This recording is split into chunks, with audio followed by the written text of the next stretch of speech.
চলে এলাম খেলা খবর চ্যানেলে আবার বিগ আপডেট নিয়ে ভোরবেলা সকালের দিকে চলে এলাম। তো তোমরা নিশ্চয়ই জানো আজ হচ্ছে একটা হাড্ডাহাড্ডি লড়াই আছে মোহনবাগান বনাম কেরালা ব্লাস্টার এফসি। তো যেখানে কেরালা ব্লাস্টার এফসি আছে লিগ টেবিলে 2-এ, আর আজকের ম্যাচটা মোহনবাগানের হচ্ছে মরণ বাঁচন ম্যাচ। যদি আজকের ম্যাচ হেরে যায় তাহলে কিন্তু হারের হ্যাটট্রিক হয়ে যাবে এবং মোহনবাগান টিম চাইছে না এই ম্যাচটা হারতে, কারণ 2024 পড়ার আগে 2023 সালের মধ্যে তাদের এটা লাস্ট ম্যাচ কেরালা ব্লাস্টারের সঙ্গে মোহনবাগানে। তারা এই ম্যাচটা অবশ্যই জিততে চাইছে। তারই মধ্যে কিছু দুঃখের সংবাদ আবার পাওয়া যাচ্ছে। ব্র্যান্ডন হ্যামিল নাকি চোট হয়েছে। ব্র্যান্ডন হ্যামিলকে কিন্তু এই ম্যাচে পাওয়া যাবে না।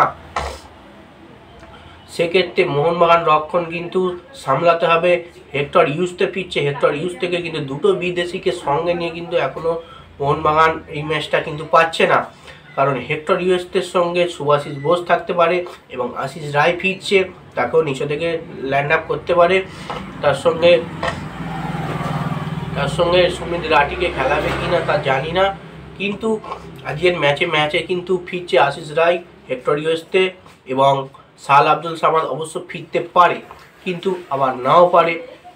এই একটা কল্পনা রয়ে গেছে, কিন্তু ব্র্যান্ডন হ্যামিলকে কিন্তু পাওয়া যাচ্ছে না এবং লিস্টন কোলাসোকে কিন্তু আগামীকাল অনুশীলনে দেখা গেছে। তো বন্ধুরা চলো, রক্ষণে কিন্তু মোহনবাগানের থেকে কিন্তু রক্ষণ কিন্তু কেরালার খুবই শক্তিশালী। তোমরা নিশ্চয়ই জানো রক্ষণে প্রবীর দাস আছে, প্রীতম কোটাল আছে, ওদের ভালো বিদেশি আছে একটা লম্বা করে। ওদের রক্ষণ খুবই শক্তিশালী, কিন্তু মোহনবাগানের রক্ষণও শক্তিশালী, কিন্তু তাদের প্লেয়াররা চোটের কারণে অনেক প্লেয়ার চোটের কারণে বসছে এবং আজকের ম্যাচে হুগো বুমোস, দিমিত্রি পেত্রাতস এবং জেসন কামিন্স এই তিনটে প্লেয়ারে কিন্তু মোট রোলটা কিন্তু খুবই শক্ত হতে চলেছে। এই তিনজনকে খুব ভালো খেলতে হবে এবং গোলটা আনতে হবে।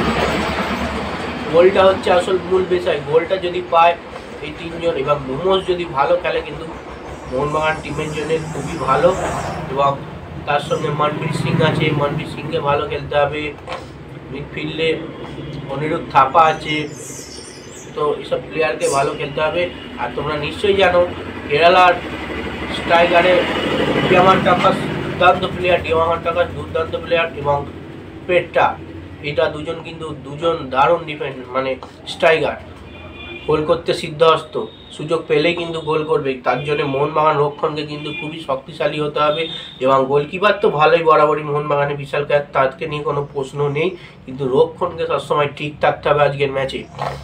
এবং মোহনবাগানের যেমন স্ট্রাইকিংয়ে আছে জেসন কামিন্স এবং দিমিত্রি পেত্রাতস, ওদের কিন্তু ডিয়ামান টাকাস এবং পেট্রা এবং ওদের লুনা কিন্তু আজকে পাচ্ছে না। লুনা কিন্তু এবারে ম্যাচে নেই। অ্যান্ড্রেন লুনার চোটের কারণে কিন্তু অনেক ম্যাচ জন্য ছিটকে গেছে। এই সিজনে 2023 সিজনে প্রথম ধাপে কিন্তু লুনা খেলবে না, হয়তো সেকেন্ড ধাপ থেকে লুনা ফিরতে পারে, কিন্তু আজকের ম্যাচে লুনাকে পাচ্ছে না। সেক্ষেত্রে মোহনবাগানের একটা অ্যাডভান্টেজ থাকবে ম্যাচটাকে জেতার, কারণ লুনা একটা দুর্দান্ত প্লেয়ার, তোমরা নিশ্চয়ই জানো। এবং হেড টু হেড বলছে কিন্তু মোহনবাগানের সঙ্গে কেরালার খেলা হলে বেশিরভাগ পার্সেন্টই মোহনবাগান জিতেছে এবং আগামী বছরও দুটো যে ম্যাচ ছিল কেরালা বনাম মোহনবাগান, কেরালার মাঠে গিয়ে 5-1 গোলে হারিয়ে এসছে মোহনবাগান এবং হোম গ্রাউন্ডেও মোহনবাগান জিতেছিল, কেরালাকে হারিয়েছিল। তো সেক্ষেত্রে সেদিকে ভিত্তি করে তো আর হবে না, যেটা হয়ে গেছে, যেটা আজকে হবে নতুন তাকে নিয়ে ধরতে হবে, কারণ এখন নতুন কেরালা। এবার মোহনবাগানেরও কিছু প্লেয়ার চেঞ্জ হয়েছে, মোহনবাগান নতুন টিম। তো লাইভটা যদি নিয়ে কথা কই, লাইভ অবশ্যই তোমরা বাংলায় দেখতে পেয়ে যাবে, ডিডি বাংলায় টিভিতে লাইভ দেখতে পেয়ে যাবে, পুরো একদম বাংলা ধারাভাষ্য ফ্রি লাইভ হবে, ফ্রি লাইভ ডিডি বাংলায় টিভিতে দেখতে পাবে। এবং ফোনে দেখতে গেলে জিও সিনেমাতে অবশ্যই তোমরা দেখতে পাবে। জিও সিনেমাতে দেখতে গেলে সব রকম ভাষায় দেখতে পাবে মোহনবাগানের ম্যাচ, যেহেতু বাংলা, হিন্দি, ইংলিশ, কানাডিয়া, মালয়েশিয়া অনেক রকম ভাষায় তোমরা খেলা দেখতে পেয়ে যাবে। এবং টিভিতে যদি ইংলিশে দেখতে যাও তাহলে ফোর্স 18 তোমরা কিন্তু ইংলিশ দেখতে পেয়ে যাবে।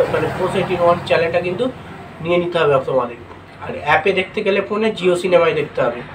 আর খেলা শুরু হবে সন্ধ্যে 8টা থেকে এবং লাইভ টেলিকাস্ট শুরু হয়ে যাবে 7:45 থেকে। তোমরা যুব ভারতী ক্রীড়াঙ্গনে ম্যাচটা দেখতে পাবে, উপভোগ করতে থাকবে এবং হোম অ্যাডভান্টেজ কিন্তু পাচ্ছে মোহনবাগান। আর কেরালার যায় দেখেছি যুব ভারতী ক্রীড়াঙ্গনে তাদেরও সাপোর্টার থাকবে, কিন্তু হোম অ্যাডভান্টেজ বেশি পাবে মোহনবাগান, তাদের সমর্থক বেশি। হোম গ্রাউন্ডে খেলা। তো যাই হোক, ভিডিওটা যেইটুকুই, ভালো লাগলে লাইক কমেন্ট শেয়ার সাবস্ক্রাইব করে পাঠানো। খেলার